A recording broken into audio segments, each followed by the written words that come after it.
Flare yang terjadi di laga terakhir melawan Bali United dan di launching team itu sungguh masif, itu juga sangat menjadi pukulan bagi kami lah, karena waktu laga lawan Bali itu kami harus dapat denda 250 juta dari pihak federasi, sementara yang lawan Sleman itu menjadi semacam panitia pelaksana pertandingan itu rasa kepercayaan kepada Pantun itu menurun.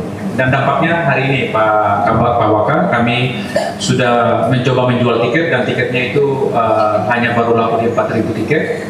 Menurut teman-teman itu kenapa tiketnya itu nggak laku? Karena ada dua hal. Pertama, karena flare yang membuat trauma banyak penonton. Yang kedua, karena parkiran. Jadi mungkin waktu kemarin di laga launching team itu parkirnya tidak lancar, sehingga orang agak mikir dua kali. Mungkin di launching team di laga pembuka ini ada semacam seremoni sehingga ada banyak penonton yang datang. Mereka khawatir pengalaman yang terjadi di launching team lawan Sleman itu terjadi lagi di laga ini, sehingga tingkat pembelian tiketnya rendah. Yang kedua soal flare itu karena banyak, mohon maaf, karena selama 2 musim ini kami mengampanyakan bahwa Gelora Bung Tomo itu tidak hanya nyaman bagi supporter, tapi nyaman bagi anak-anak, bagi keluarga, bagi perempuan dan lain-lain. Ternyata flare itu membuat terjadi semacam kepanikan lah di tribun. Banyak yang tidak bisa menyaksikan pertandingan sampai selesai, pulang dan lain-lain. Itu menurut evaluasi penjualan tiket itu dampaknya sangat luar biasa. Tapi apapun itu kami tetap harus bergerak maju. Semua kesalahan yang terjadi di laga-laga kemarin kami harus evaluasi. Salah satunya adalah kami akan memaksimalkan vendor yang selama ini kami percayakan sebagai pihak body check, steward dan lain-lain, itu kami evaluasi semuanya, terutama seperti kesepakatan kita saat ada penyekatan penonton. Ternyata waktu lawan Sleman banyak juga yang masih lengah, sehingga dia petugasnya harus membuat semacam sterilisasi penontonnya, dari selatan nggak boleh ke timur, dari utara nggak boleh ke timur. Ternyata dia ikut menyaksikan pertandingan, sehingga lalu lintas penonton itu nggak diperhatikan sama mereka. Itu kami evaluasi berat soal itu. Yang kedua, kami kemudian sudah menyediakan metal detector Pak Waka. Jadi memang flare itu kemarin karena penonton sejumlah puluhan ribuan itu harus masuk dalam waktu tempo 3 jam, antriannya panjang, sehingga psikologis steward nggak mampu untuk memeriksa secara detail. Mereka masukin di mana? Di kotak makan, masukin di tumbler dan lain-lain. Yang itu kalau menggunakan pemeriksaan secara manual nggak bisa kalau kan. Hanya pemeriksaan badan begitu nggak mampu. Akhirnya kami sudah menyediakan 30 metal detektor. Semua pintu masuk akan kami maksimalkan itu. Juga kami akan menambah pasukan juga, sehingga kemarin itu ada evaluasi dari Pak Kasatintel, Pak Kabakop juga waktu turun minum laga lawan Sleman itu kan di hati sudah diwanti-wanti agar saat turun minum penonton yang keluar cari makan kemudian balik ke stadion itu harus di body check lagi ulang. Ternyata ada beberapa pintu yang tidak melakukan itu. Itu mungkin potensi kelengahan itu kemudian dimanfaatkan oleh teman-teman untuk memasukkan klub dalam jumlah masif itu. Yang ketiga, di Tribun Timur kami juga akan menyediakan penjualan makanan UMKM di sana. Jadi kalau saat turun minum, kami dengan adanya penjualan UMKM di tribun itu meminimalisir penonton untuk keluar cari makan di luar, sehingga saat balik lagi untuk menonton di pertandingan babak kedua, mereka tidak lagi memanfaatkan itu untuk menyelundupkan hal-hal yang dilarang di dalam tribun. Itu dari kami Pak Waka, tapi selanjutnya kami ingin mengucapkan terima kasih karena sinergitas ini sudah kami bangun dengan bapak-bapak kepolisian keamanan selama 1 musim yang lalu. Kami berharap di musim baru ini kami tetap mendapatkan kepercayaan, sinergitas dan kolaborasi tetap berjalan baik, sehingga penyelenggaraan pertandingan di Surabaya bisa jauh lebih baik lagi. Kami tetap akan ada evaluasi internal untuk bisa memaksimalkan penyelenggaraan pertandingan. Yang terakhir, kepercayaan, kan ini ada legasi dari Pak Kapolres sebelumnya tentang tribun keluarga itu yang harus kami jaga, dan harapan terbesar kami kan tribun keluarga itu harus menular ke tribun-tribun yang lain. Ada anak-anak, ada ibu hamil, ada orang tua nyaman duduk di tribun keluarga.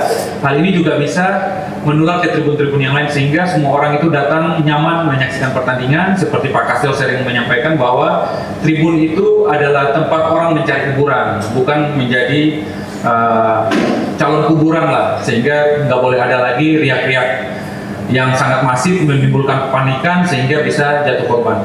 Kami sebagai bentuk tanggung jawab moral kami Pak Wakar tentang begitu bahayanya flare di stadion, di ruangan tertutup dalam jumlah massa yang banyak, itu kami juga mengkampanyekan itu. Meskipun ada beberapa kontroversi di kolom komentarnya, tapi kami berprinsip bahwa flare itu bukan bagian dari kreativitas bagi kami, karena ada yang bilang bahwa flare bukan kriminal, iya, tapi saat dia menyalakan memang mungkin belum ada aturan yang mengatur soal itu, tapi Perpol nomor 10 sudah menegaskan bahwa membawa flare masuk ke stadion itu bagian daripada upaya melanggar hukum itu, jadi bisa ditindak seharusnya begitu. Itu aja dari kami Pak Wakar. Kami juga menyampaikan permintaan maaf karena Ketua Panpelnya lagi tidak bisa hadir, Pak Ramsur Rahman tidak bisa hadir karena beliau sedang mengisi materi tentang pembekalan massal. Jadi di musim baru ini seluruh massal yang menjadi petugas non organik keamanan di stadion itu kami beri pembekalan. Pembekalan ini penting karena jangan sampai kemudian ada massal yang menjadi pagar makan tanaman. Dia menjadi medium untuk penyalahgunaan pelanggaran-pelanggaran di tribun itu. Dia menjadi tempat penitipan flare masuk ke dalam dan lain itu kan nggak boleh. Jadi kami memberikan pembekalan itu sehingga ke depan kalau ada teman-teman marsal, baik steward maupun marsal yang ketahuan melakukan itu, dia nggak bisa lagi beralasan bahwa kami nggak ada informasi soal ini. Kami tidak pernah diberitahukan bahwa membawa flare itu benda terlarang. Kami nggak pernah diberitakan soal itu. Pendidikan steward dan marsal yang sekarang berlangsung di GBT itu termasuk menjadi titik poin bahwa ini sudah tidak ada lagi perdebatan soal itu. Semua yang bertanggung jawab tentang keamanan, dia juga harus bertanggung jawab untuk semua hal yang dilarang masuk ke dalam stadion. Jadi teman-teman steward, teman-teman marsal itu jangan kami membawa flare. Dia juga tidak boleh saat bertugas berada di bawah pengaruh minuman keras, itu juga kami larang, juga bagian dari SOP kami, sehingga ke depan pertandingan Persebaya bisa jauh lebih aman. Terakhir yang berikutnya adalah, mohon maaf Pak Waka, di pertandingan besok ini ada kedatangan tim tamu karena memang larangan sport away itu sudah dicabut kecuali 4 kota. Surabaya nggak boleh ke Malang, Malang nggak boleh ke Surabaya sporternya, Jakarta nggak boleh ke Bandung, Bandung juga nggak boleh ke Jakarta. Tapi selain itu bisa. Nah, ini teman-teman dari Jogja sekiranya bisa ada sekitar 1.000 orang yang sudah melakukan komunikasi dengan teman-teman di Surabaya untuk besok ikut hadir dan dukung tim mereka di Gelora Bung Tomo. Terima kasih Pak Waka, Pak Kapak. Nanti hal-hal lain yang perlu kita diskusikan akan kami tambahkan di sesi yang berikut. Terima kasih. Terima kasih Mas. Jumlah panitianya untuk Marshal sama steward berapa total yang disiapkan? Karena hari ini kami besok hari Rabu Update langsung ya, update ya. Oke, nanti update ya sama. Oke, Harapan kami adalah, mohon izin dari teman-teman Panpel, lebih betul-betul koreksi dari kemarin, betul-betul dievaluasi dan buat langkah konkretnya seperti apa, strateginya bagaimana untuk mempersempit tidak terjadi hal demikian lagi. Itu yang harus didengar pada kegiatan rakor PAM ini. Namun tadi yang disampaikan Om Alek itu kami tidak menyalahkan, benar, tapi kan itu sudah kita bicarakan kemarin waktu 2 kali pertemuan itu. Harapannya takutnya ini Bapak Kapolres menanyakan apa langkah konkret dari ini, tidak ada jawaban, Bang. Nah ini nanti membuat trigger lagi apabila terjadi hal itu di pertandingan tanggal 8. Kami nggak ada kepentingan, apalagi kami dari jajaran 8, tapi kami punya tanggung jawab apabila itu terjadi. Surat rekomendasi itu dari mana? Muncul awal itu pasti dari kami, dari jajaran 8, dari Satintel. Maka kami mohon betul teman-teman Panpel, mohon betul-betul serius untuk pertandingan tanggal 8 untuk membuktikan bahwa betul-betul ada langkah konkret untuk mencegah itu. Padahal sudah dipersiapkan dari mulai Renpam, penggelaran kekuatan oleh Bako, kami melakukan deteksi dan laporan itu sudah kami buat semua kerangka itu. Jadi mohon izin untuk Om Alek, teman-teman, saya harus ngomong apa deh. Ingat pertama kita kenal adalah saya nggak bisa ngomongin ke kanan, ke kiri, A, B, B. Dan ini harus untuk kebaikan, karena kami nggak ada kepentingan apa untuk memperbaiki bagaimana pola pikir supporter bola itu harus tertib dan menuju pada yang menjadi tontonan yang untuk wisata. Nggak ada lagi tontonan yang betul-betul hanya khusus bonek, nggak ada, karena yang nonton itu nggak hanya bonek, ada ibu-ibu, ada anak-anak, harus dipikirkan keseluruhan itu, dan bagaimana harus semua bertanggung jawab. Jadi nggak bisa diserahkan oleh pihak kepolisian saja atau pihak TNI, mana bisa.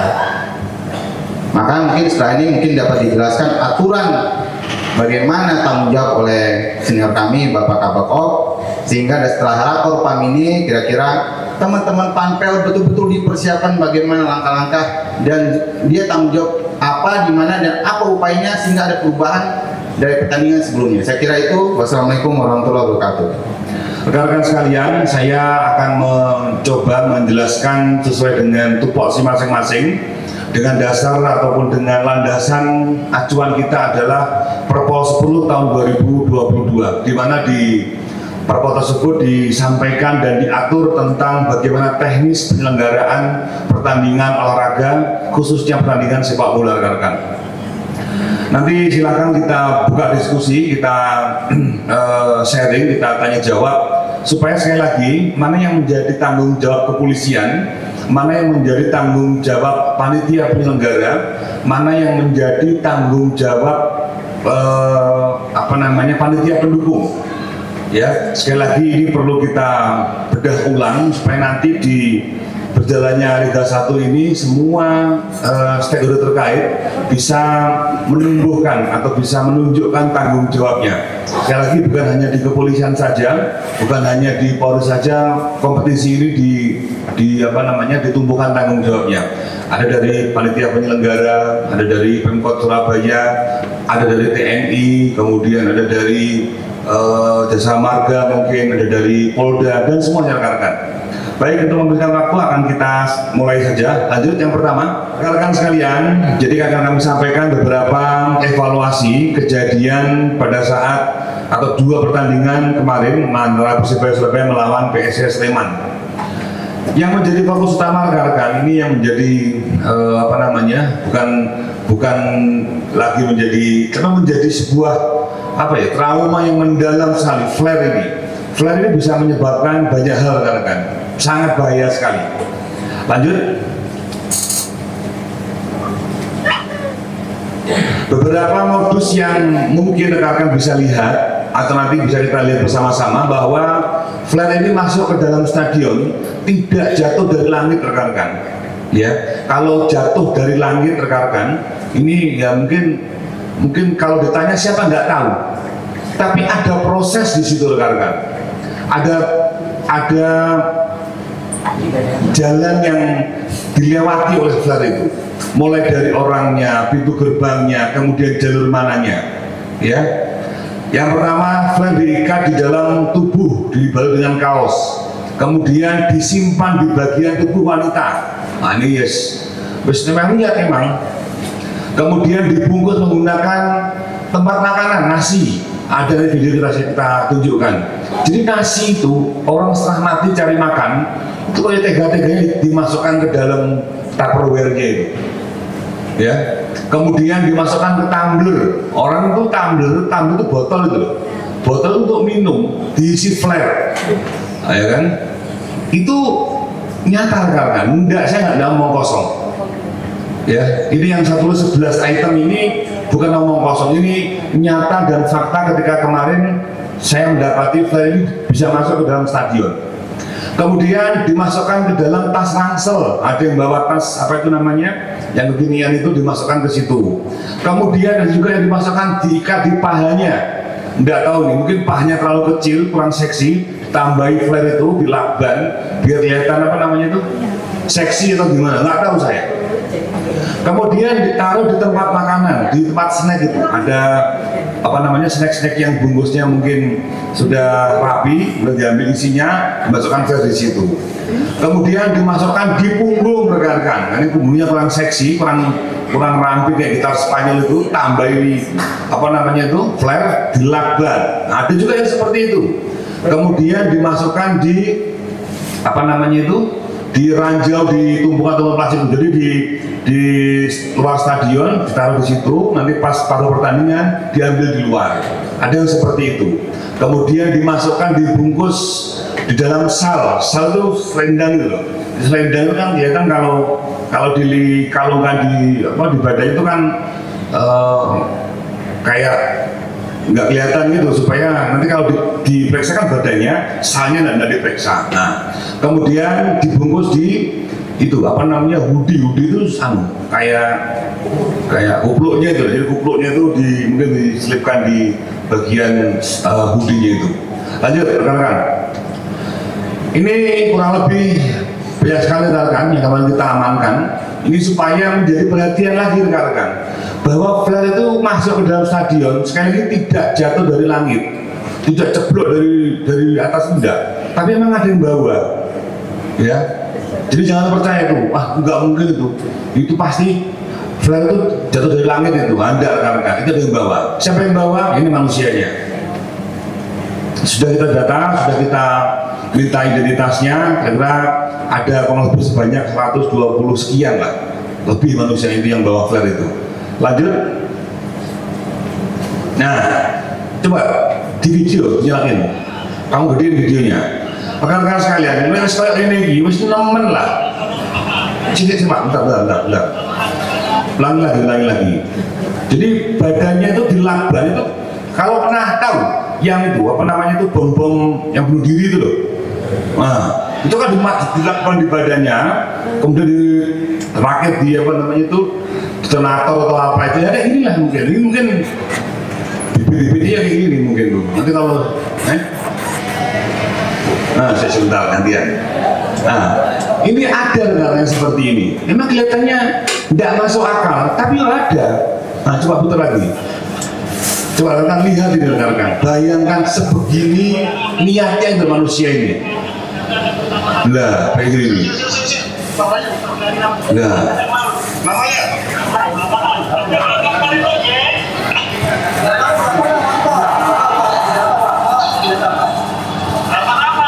Flare-nya dilakban di badannya, kemudian ditutup pakai kaosnya, masuk dia. Kalau yang diperiksa cuma bagian-bagian tepiannya, punggungnya belakang nggak diperiksa, itu nggak kelihatan.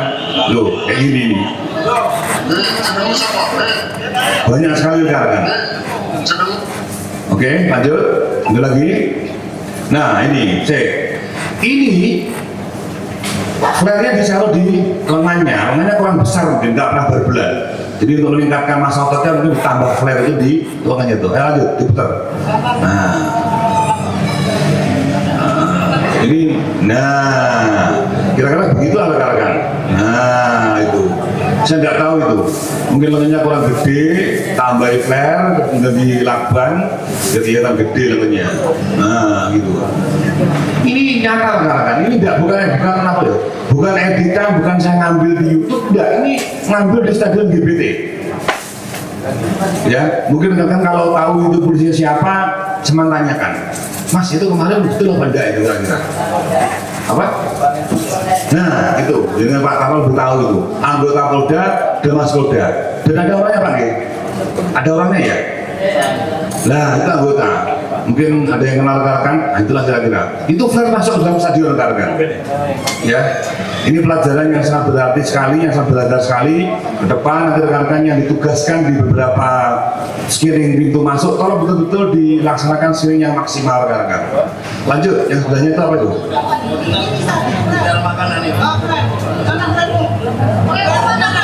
Nah, itu. Nah, Tupperware dibuka, isinya apa aja? Isinya flare, lauknya flare itu.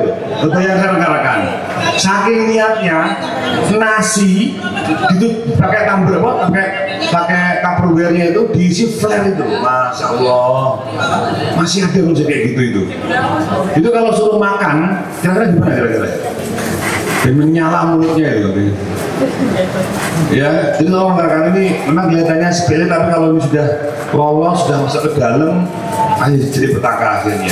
Kalau paparan tadi halaman 18 pemetaan pola PAN.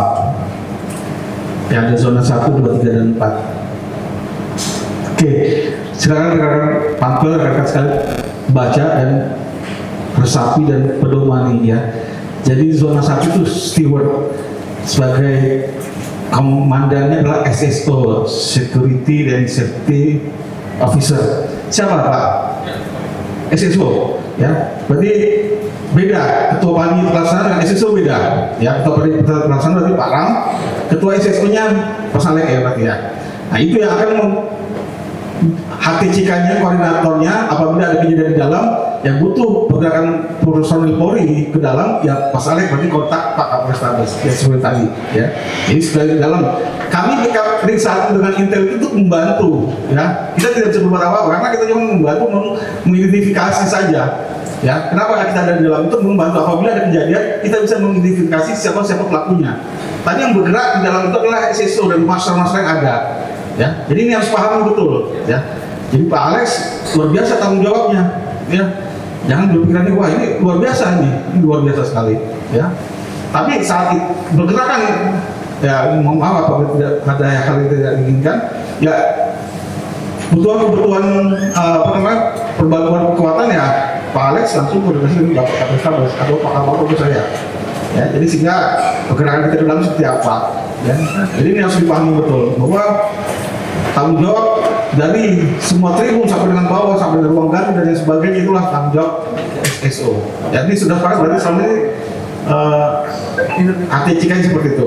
Ya. Saya ingin menyampaikan terkait dengan evaluasi pertandingan launching tim 19 Juli yang lalu. Memang beberapa setelah pertandingan selesai ada beberapa keluhan atau pengaduan masuk kepada kami terkait dengan bubaran parkir kendaraan yang dari sirkuit. Tapi kami sampaikan di awal, kami sudah koordinasi dengan rekan-rekan Satlantas Polrestabes bahwa tujuan utama kami pola-pola pengisian parkir di sirkuit adalah tujuannya untuk tidak ada halangan atau hambatan kendaraan di akses tol yang memungkinkan terjadinya kedatangan penonton tertunda ke dalam stadion, sehingga seluruh penonton dapat masuk ke dalam stadion dan menyaksikan pertandingan sesuai waktunya.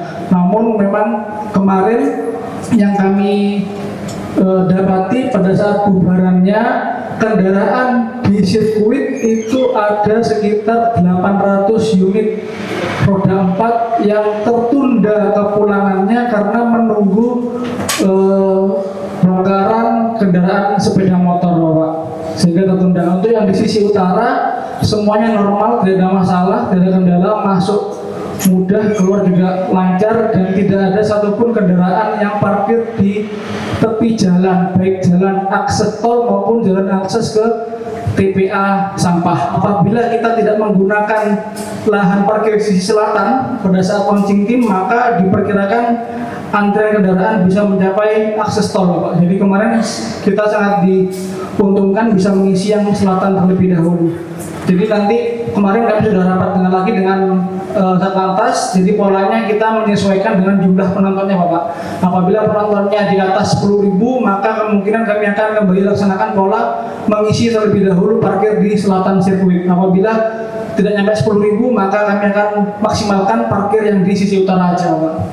Meskipun momentum ini alasan ini nggak bisa menjadi alasan pembenar, karena apapun itu flare itu berbahaya. Tapi menurut teman-teman, karena di laga terakhir itu semua pertandingan itu ada flare-nya, sehingga teman-teman di Surabaya pun kena imbas itu juga. Maksudnya karena di kota-kota lain flare, teman-teman juga ingin merayakan itu flare biar sama standar. Mungkin biar kadar supporternya itu tetap kental lah, dia nggak mau dianggap cemen dengan kota lain itu. Yang kedua, kemarin lawan Sleman di launching team itu teman-teman beranggapan bahwa pertandingan ini pertandingan tidak resmi, tidak ada dalam naungan federasi, sehingga mereka melakukan euforianya berlebihan. Tapi kami sudah koordinasi dengan teman-teman semua. Kalau misalnya bapak-bapak dari PJU, Pak Waka bisa mungkin mendengar pendapat langsung dari teman-teman koordinator yang hadir hari ini, kami sudah berkoordinasi dan mereka menjamin itu seperti yang mereka sudah tunjukkan di 2 musim. Kita mohon maaf, di pertandingan musim sebelumnya itu kita nggak pernah nyalakan flare di musim sebelumnya. Yang tahun 2023 2024. Di 2024-2025 itu hanya 4 kali flare yang nyala dengan jumlah hanya 1 setiap pertandingan. Waktu itu kami lawan Arema, flare-nya nyala saat seluruh tim lawan sudah masuk ke ruang ganti. Bahkan Arema itu udah pulang. Kita sudah, tapi flare-nya nyala hanya untuk ya penontonnya sudah selesai. Lawan Persija juga sama. Penontonnya juga sudah, tim Persija juga sudah masuk ke ruang ganti. Lawan Persib Bandung juga sama. Jadi flare-nya nyala di Damasif dan lain-lain. Itu bentuk gentleman agreement-nya bonek lah, yang mereka bilang udah balik lihat lagi di tanggal 8 inilah, ini buktinya bagaimana kita akan lihat. Tapi di forum ini saya minta maaf ke Pak Kasel dan Pak Kabak terutama, Pak Waka juga, karena memang sudah dua kali kami melakukan pertemuan, ada janji, ada kesepakatan, ada komitmen yang dibangun. Satunya waktu sebelum lawan Bali United, sampai sudah ada rancangan bahwa flare itu tidak akan dinyalakan di dalam, tapi dibentuk seperti macam wall of fire di luar, sehingga tim dari pemadam kebakaran juga sudah siap. Saat pulang itu semua mobil di parkiran akan dievakuasi sehingga penyalaan flare di luar, tapi itu tidak jadi sesuai rencana. Itu kami tidak bisa kami lakukan karena sudahlah, selain permintaan maaf lah. Tapi permintaan maaf saja kan tidak cukup, seperti Pak Kasel bilang, harus ada upaya-upaya konkret itu ya. Tadi kami maksimalkan di situ, meskipun nanti penontonnya cuma di bawah 10.000 pun kami akan maksimalkan itu untuk pemeriksaan pengetatan flare masuk